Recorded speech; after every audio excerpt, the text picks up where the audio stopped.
Hello friends, अगर आज की कहानी अच्छी लगे तो लाइक, शेयर और सब्सक्राइब जरूर कीजिए। आज की कहानी। एक बार एक बड़ा ही आलकसी लड़का था। वह कुछ भी काम नहीं करता था। उस आलकसी लड़के के माँ बाप भी उसके व्यवहार से परेशान थे। एक दिन उस आलकसी लड़के को एक व्यक्ति ने बताया कि गांव से कुछ दूरी पर एक आश्रम है, वहां पर जाओ, 2 समय का भोजन मिलता है, बीच में नाश्ता भी मिल जाता है, तुम वहां पर आराम से रहोगे। लड़के ने अपने माता पिता से बोला कि मैं अब सांसारिक मोह को छोड़कर बाबा बनने जा रहा हूँ। वह लड़का आश्रम में पहुंच गया।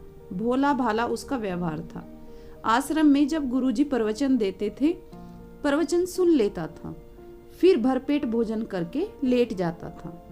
1 महीना खत्म होने को आया। एक दिन आश्रम में भोजन नहीं बना। आलकसी लड़के को लगा शायद नाश्ता नहीं, दोपहर का भोजन ही मिलेगा।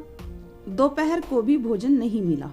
वह दौड़कर गुरुदेव के पास पहुंचा और बोला, गुरुदेव, आज भोजन क्यों नहीं बना है? गुरुदेव बोले, बेटा, आज एकादशी है। जितने आश्रम में व्यक्ति हैं सबका उपवास है। आज तुम्हारा भी उपवास है, भोजन नहीं बनेगा। लड़के को भूख बहुत ज्यादा लगती थी। उसने कहा, गुरुदेव, मुझे उपवास नहीं, भोजन करना है। गुरुदेव ने कहा, ठीक है, जाओ भंडार घर से सामान ले जाकर आश्रम से बाहर भोजन बनाना। आज आश्रम में भोजन नहीं बनेगा, लेकिन याद रखना, भोजन बनने के बाद सबसे पहले भगवान राम जी को भोग लगाना, फिर तुम प्रसाद पाना। लड़के ने कहा, ठीक है गुरुदेव। सारी सामग्री लेकर लड़का आश्रम से कुछ दूरी पर भोजन पकाने लगा। कुछ समय बाद भोजन तैयार हो गया। भोजन को परोसकर लड़का अपने हाथों को जोड़कर कहने लगा, प्रभु आइए, भोग लगाइए। कुछ समय तक जब भगवान नहीं आए तो वह बोला, प्रभु, आपको तो स्वादिष्ट भोजन खाने की आदत है, मैं ऐसा भोजन नहीं बना पाया हूँ। मुझसे रूखा सूखा भोजन जैसा बना आप भोग लगा लीजिए। भगवान श्री राम आलसी लड़के की सरलता पर प्रसन्न हो गए और दर्शन दे दिए। लड़के ने देखा प्रभु श्री राम और माता सीता भी आई हैं। आलसी लड़के ने 2 लोगों का भोजन बनाया था, एक अपना और एक प्रभु का। अब उसने दोनों थालियां प्रभु राम और माता सीता को परोस दी। प्रभु राम और माता सीता दोनों ने प्रेम से भोजन किया। उसके बाद जब वो जाने लगे तो उस आलकसी लड़के ने कहा, प्रभु आप आए, आपके दर्शन हुए, मुझे बहुत अच्छा लगा।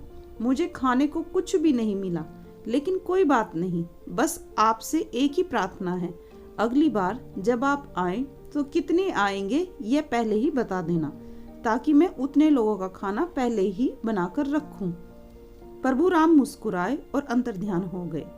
लड़का आश्रम में चला गया। फिर से पहले जैसा कार्यक्रम चलने लगा।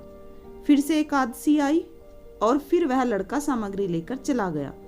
लेकिन अब की बार उसने 3-4 लोगों का सामान ले लिया और सोचा, प्रभु श्री राम अपने साथ किसी न किसी को तो अवश्य लेकर आएंगे।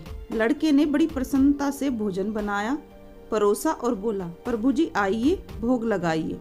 कुछ देर बाद लड़के ने देखा प्रभु श्री राम अपना राज दरबार लेकर आए हैं। प्रभु श्री राम, माता सीता, हनुमान, भाई लक्ष्मण, भरत, शत्रुघ्न सब आए हैं। लड़के ने तो 3-4 लोगों का ही भोजन बनाया था। भोजन फिर से कम पड़ गया। प्रभु के साथ सबने भोजन ग्रहण किया। लड़का फिर से भूखा रह गया। भोजन करने के बाद प्रभु अंतर्ध्यान हो गए। लड़का फिर आश्रम में पहुंच गया। फिर से वही रूटीन चलने लगा। फिर एकादशी आई। लड़के ने गुरुजी से कहा, गुरुदेव, अब की बार मुझे कुछ ज्यादा अनाज चाहिए। गुरुदेव को आशंका हुई कि कहीं यह अनाज ले जाकर बेचता तो नहीं है।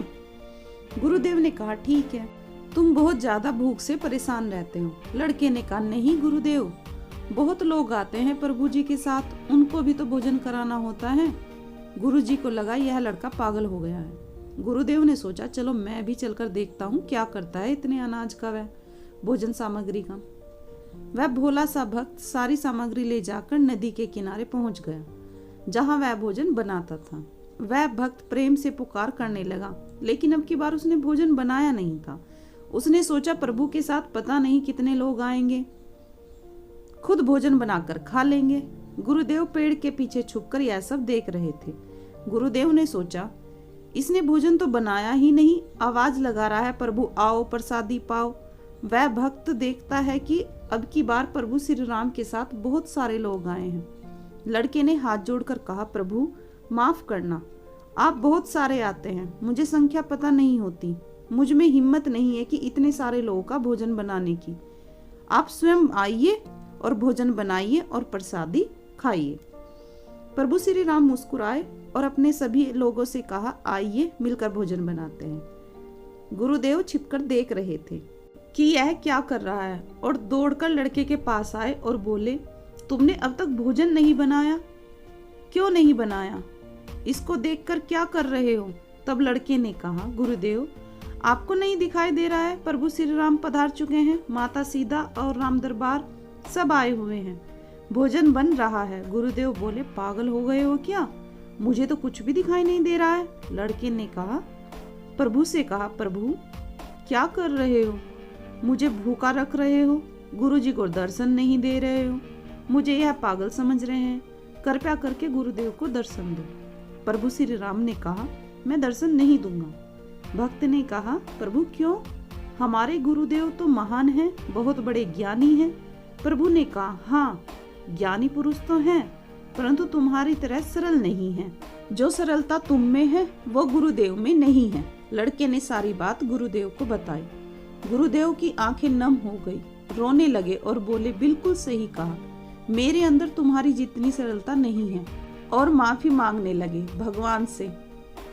प्रभु श्री राम ने फिर गुरुदेव को भी दर्शन दे दिए। छोटी सी कहानी है पर जीवन में बहुत बड़ी बात सिखाती है। जीवन में सरलता ही बहुत आवश्यक है। कहानी अच्छी लगी हो तो लाइक शेयर और सब्सक्राइब जरूर कीजिए।